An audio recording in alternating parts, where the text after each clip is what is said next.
Welcome back to the Highway 49 podcast. We are back with episode 107 of the show.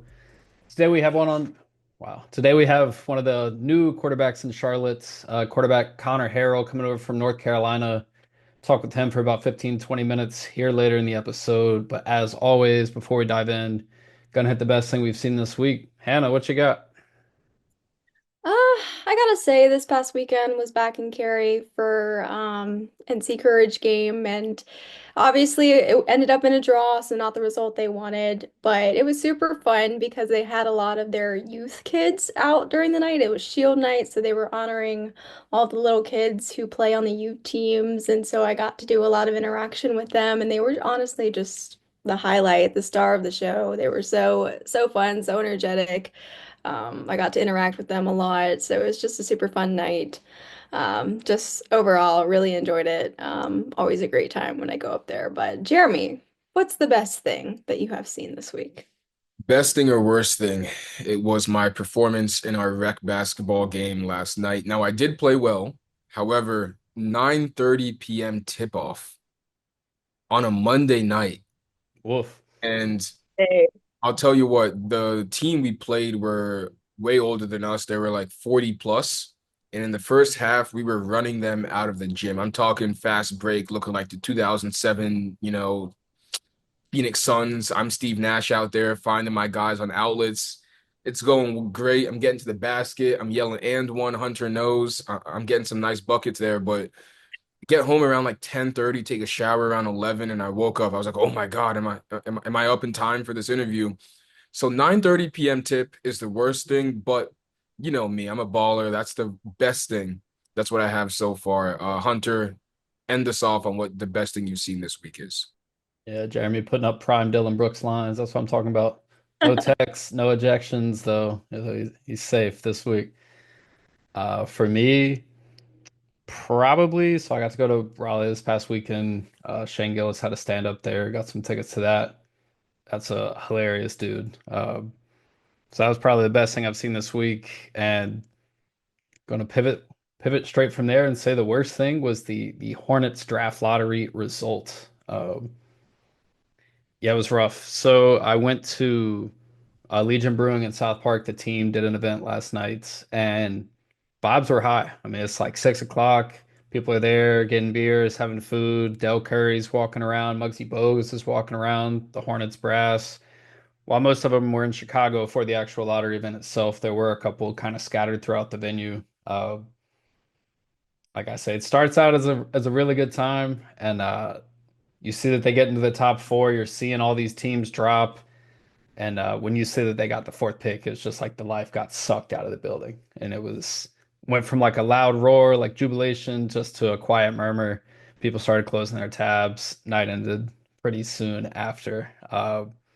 Jeremy and I are going to talk about this a lot later on a separate pod. But yeah, tough for the Hornets. They are, again, in that kind of fourth pick. You miss out on another generational talent. They haven't had a number one pick since 1991. So since before all of us were alive, which is a little wild. With that, I kind of think, Jeremy, you got anything before we get into episode? I mean, not really. Hunter and I have been covering the Hornets all season. We were kind of hoping this would be the year. It wasn't. Of course, a lot of questions and ripple effects will occur because of this. And I guess we can talk about that at a later time. But yeah, just, unfortunate. However, what are you gonna do about it? On par for the course. So okay, pretty normal. And with that, we're gonna go ahead and get to Conner Harrell. We talked to him a little bit about being teammates with Shad Byrd back in the day, back in high school, why he chose Carolina, how he ended up at Charlotte, what he's looking forward to this season, some players to watch, and more. So as always, appreciate your time and thanks for tuning in to the Highway 49 pod. Connor, man, just want to say, first off, glad to have you at Charlotte and thanks for coming on the Highway 49 pod, man. Appreciate your time. Thank y'all for having me. Yes, sir. All right, so man, when we started looking into this, uh, like doing research for the show, I saw that you're from Alabaster, Alabama. That's how you pronounce it. Yes, sir. First Alabaster. name, first name that comes into my head, dude, is Shadrick Byrd. And Yeah. then I realized y'all played at the same high school. Were Yeah. you guys sharing the backfield, and how fast was that read option, man? So he was a senior while I was a freshman. He was a little bit older than me. He played with Talia Tagovailoa. Okay. So I more like looked up to them with Shad and Leah. They were the first ones to win a lot in our high school. So he's an awesome dude. Whenever we go back home and train, I see him and we work together. So it's fun. Absolutely, man. I gotta ask, sticking on the high school train, I read that you were the valedictorian of your high school. That's really no small accomplishment. So I'm just curious what your major is and what your vocational aspirations are alongside your football career. Yeah, I'm a business major and I plan to focus in commercial real estate. I was in the business school at Carolina. I left a semester early before I got my degree, so I transferred the credits over as much as I could, and I'm pursuing that here. Awesome. Absolutely, man. And obviously, alongside that, you had some big time offers coming out of high school. I looked through the list earlier today. I'm curious, how did you land at Chapel Hill? We'll get to the Charlotte time later, but want to kind of hit the full history, man. Yeah, yeah. So I did have a lot of offers. At the time, Chapel Hill just came off a really good season. That's when they went to the Orange Bowl, played Texas A&M. Um, they were throwing it deep a lot. They had a really good offense with Sam Howell, super explosive.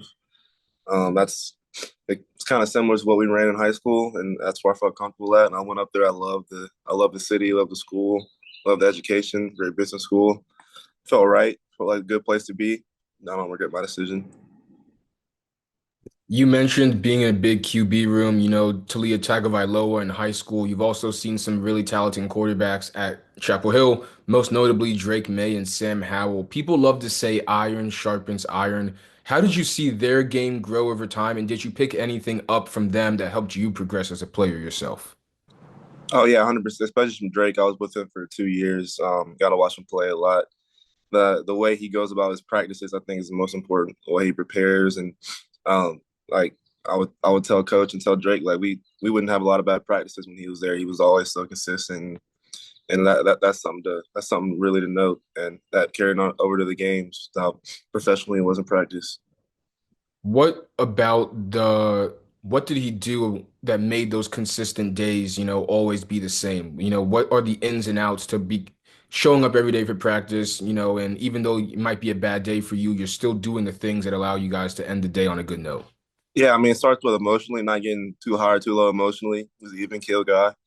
Um, he wouldn't miss a lot of throws. That would have to restart plays. That wouldn't happen a lot. He just do what he's supposed to, and that's something that you don't always realize as being a great thing. But when over the course of a season, that becomes extremely impressive when you're able to be that consistent and that steady and steadfast.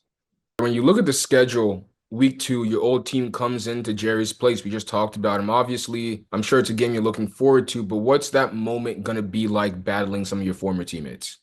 I think it'll be fun. It'll be fun to battle him to play. It's a game. You get to compete against a really good team at our home stadium. Get a chance to show our fans a good game. I'm excited. I'm excited to compete. I'm excited to play against a really good coach, a really good team. So definitely be looking forward to that game. Just I was looking forward to a lot of games on our schedule. I don't want to make it too big of a deal. Just play like it's another game. There are people, and it's be another week. Yeah, man. It's like kind of an early birthday present too, I saw. Yeah. Oh yeah, yeah. That's always since I've started. That second, third game has been around my birthday. Yeah. Is it wild? Like growing up, I'm curious, who was your NFL team just as a kid? I was Alabama fan through and through. Like I didn't really have an NFL team growing up, growing in Alabama. Yeah, I'm starting to like different teams now. That now we got the Patriots and Dolphins fan because of Tua. Um, Different guys around the NFL. Colts for Josh Downs. It's fun to see guys, but growing up, I wasn't really. I was an Alabama fan. That's what you choose Alabama, Auburn, Alabama. Absolutely. You talked a little bit about your time at Carolina, but you had your career best game in Carolina's home opener against Charlotte last season. What went into your decision to become a Charlotte 49er? And did you ever really think that you would be in Charlotte playing against, that former team that you had your career best game at? Yeah, no, going to the portal, I had no idea. I mean, the portal is so like you really don't know you have to have a lot of faith when you hop in. You trust that the right team is going to get you and that you're going to go to the right spot. But you don't really know when you go in. So I mean, I had no idea I would stay in Carolina. I didn't know where I was going to end up, and I really trust that God put me in the right place and put me in the right spot to succeed. And so far, it's been really really good. I've enjoyed it, and I'm excited to play for the 49ers.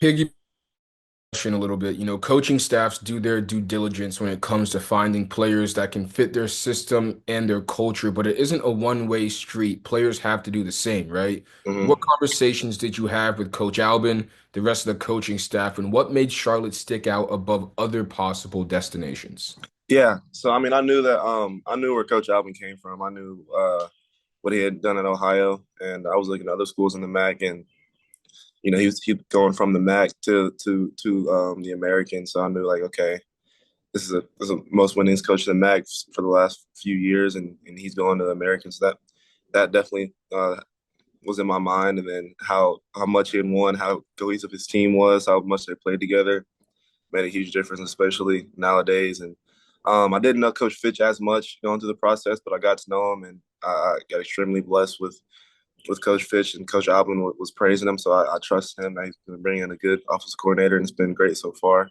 So, I mean, yeah, I think the biggest thing was what they did at Ohio that, I knew I was going to a good program and a good team. So you talked a little bit about kind of what convinced you to commit to them, but what was their pitch to you to get you to Charlotte? Yeah, I think the biggest thing for me coming out of the portal was I want to be able to compete for a spot, like truly compete. I mean, I did at Carolina, but no, it was really important that I was, get on the I want to really get on the field and have a chance to play. So that was important. That they're going to treat me right, that they're going to do things fairly, and we're going to have a good program. And also, it's Charlotte. It's a great city. It's a great city for business. It's a great city for a lot of things. Great place to be. So I mean, that was definitely part of the pitch to not. I didn't move far from where I've been living, so it's kind of still like home. And also, Jake Young, who's my roommate now. We were together at Carolina my freshman year, and he he helped me a lot. He actually is the one that texted the coaches about me, and I don't know, part of it now. We're best friends. So What's up, man? Definitely good to have a local tie. yeah. Gotta ask, man. So spring wrapped up not long ago. Summer workouts are around the corner. Past couple months, how do you think the team has responded to Coach Albin and kind of their messaging for you guys? I think the team responded well, especially the guys that were here before. You ask around as much as you can, trying to figure out what the program was like before, and I think that they're really pleased with Coach Albin has brought to the table so far. And I mean, you can see him like we've had really really good practices and really good days. I think we put together a good spring. So I'm excited about that. I'm excited about what the guys that were here last year said, and people coming from different schools, bigger and smaller, um, are excited about how it's being run. They really enjoy it. So I think that's hard to come by. Come by a full team of players that really trust in the coaches and what we're doing. So I think it's been good so far. I'm excited. We got some good pieces out of the portal in the spring. I'm excited to go into the summer, put a good amount of work in, and go in the fall. Kind of sticking with that, Coach Albin has really been adamant about having a run the ball kind of mindset. How do you feel you fit in offensive coordinator Todd Fitch's offense so far, and what do you think you bring to the table?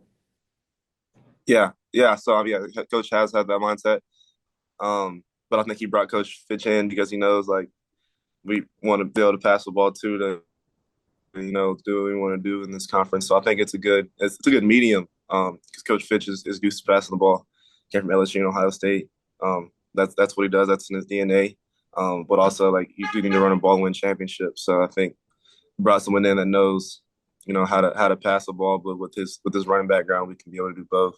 And I think I play well into that because I mean I can do both really well. So it'd be hard for defenses to stop. Absolutely. And as an athlete, you're always looking to improve your game, looking to grow, especially, making your craft your own. How do you feel like this off season, this spring, you've been seeing the biggest improvement in your game, or what's something you've been working a lot on? Yeah. So the thing I learned from Drake being consistent. A lot about being a quarterback is being consistent, and I feel like that has been somewhat of a problem throughout college, and I've been trying to work on. and I left spring feeling really comfortable about my consistency, not going too up or too down, and that was something that I was really focusing on. Also, like my confidence, and I played with supreme confidence this spring, and it was like almost like a burden lift off my back. Like that felt really good, and I just want to keep that going in the spring. And now I can focus on more fine tuning stuff like my pocket presence, and I can really focus on like the little things more now that the confidence, consistency things are out the way. When you go in, let's say I type in Conner Harrell Charlotte, right? And I click on the first thing, it's the bio for UNC Charlotte, and it's gonna have some type of abstract about who you are. What do you want Niner Nation to know about you, your playing style, what type of person you are going forward, rather than, going on a website and see it? They want to hear it from you yourself. Yeah, I think that's a really good question. I think the first thing that's most important to me is my relationship with God. That's something I try to bring with me wherever I go, and I want to make sure that that's known. Try to bring that to the team. I think the coaches do a good job of making that part of the program. That's really important to me. I want them to know that there's not a lot of people that work harder than me. Um, that that's no matter if that I'm gonna control what I control, and working hard is something that I can't control. So going throughout the season, throughout the off season, I'm gonna be one of the hardest workers on the team. So regardless of outcome, I can be at peace knowing that I did everything I could. Game throughout game planning, watching film. I'm gonna be doing everything I can, and then I'm a competitor. I want to win. Um, I want to compete. I want to go through every game. I don't care who it is, Georgia, UNC. I'm a competitor and I want to win. So I think those things are important. Everything else falls in place. I'm just trying to get better every day to win games. Absolutely, man. And kind of sticking on that competition front, you're in a quarterback battle right now. Pick back up here in about a month or so. But talk about that quarterback room, the relationships with guys, Grayson Loftus coming over from Duke, Zach Wilkie coming from the JUCO. Yeah, good guys. Like you said when we started, iron sharpens iron. You learn from the guys, learn from their mistakes, learn from what they do well. Had a good spring learning from each other. We'll continue in the summer and the fall. We'll better. And I mean, I've been in quarterback battles. You go through a lot of stuff together. Y'all go through the same experiences, so you get closer through that. Absolutely, man. And a couple more questions before you get you out of here. On the offense this year, you mentioned Jake Young, but I'm curious, who is someone kind of under the radar, a playmaker that you're expecting to have a big year this year? Uh, that's a good question. Under the radar. Um, I mean, I don't think Jade McGowan's under the radar. I think he's poised to have a good year. I think Adam Hopkins is a good receiver that's gonna have a good year. Obviously, Sean, EJ is gonna have a good year. Those guys, but I think Adam Hopkins is one of the ones he's under the radar, but he didn't play as much as he would like last year. But he's a really good receiver, really good slot. I think he's gonna do well this year. Absolutely, man. And really fast, I'm curious, what are you listening to pregame? What's like the routine for you before you get going? Routine music. Yep. So last year I listened to like nothing but gospel music before games. That's all I listened to. But I found a good Christian rapper, and like it's kind of all that's kind of new, and it hasn't been the greatest. But I found a good one. His name's Keon Boone, and I actually play him in the locker room like a lot. And it's good to have a rapper that's not talking about not great stuff all the time. So I listen to him before practice, like almost exclusively. Absolutely, man. And last question for you. Who's a favorite quarterback of yours? Someone you watched a lot growing up or even now? Now I love watching CJ Stroud. He was an Ohio State guy too, so Coach Fitch knows him. I feel like he does a really good job with what he does. I love watching Tua just because I was Toledo, went to my high school, so I was kind of close to their family, and love watching him. It throws it like no other. Like watching Jared Goff.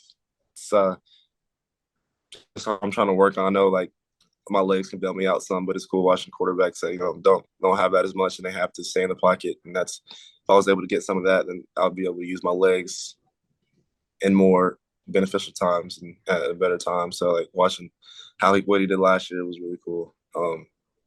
There's more guys, but those three guys. Absolutely, man. Well, Connor, dude, we really appreciate your time. We definitely looking forward to the season. It's a lot closer than it feels, man. But enjoy the time Yeah, off. Congrats on finishing up exams and appreciate your time coming on the pod. appreciate y'all having me.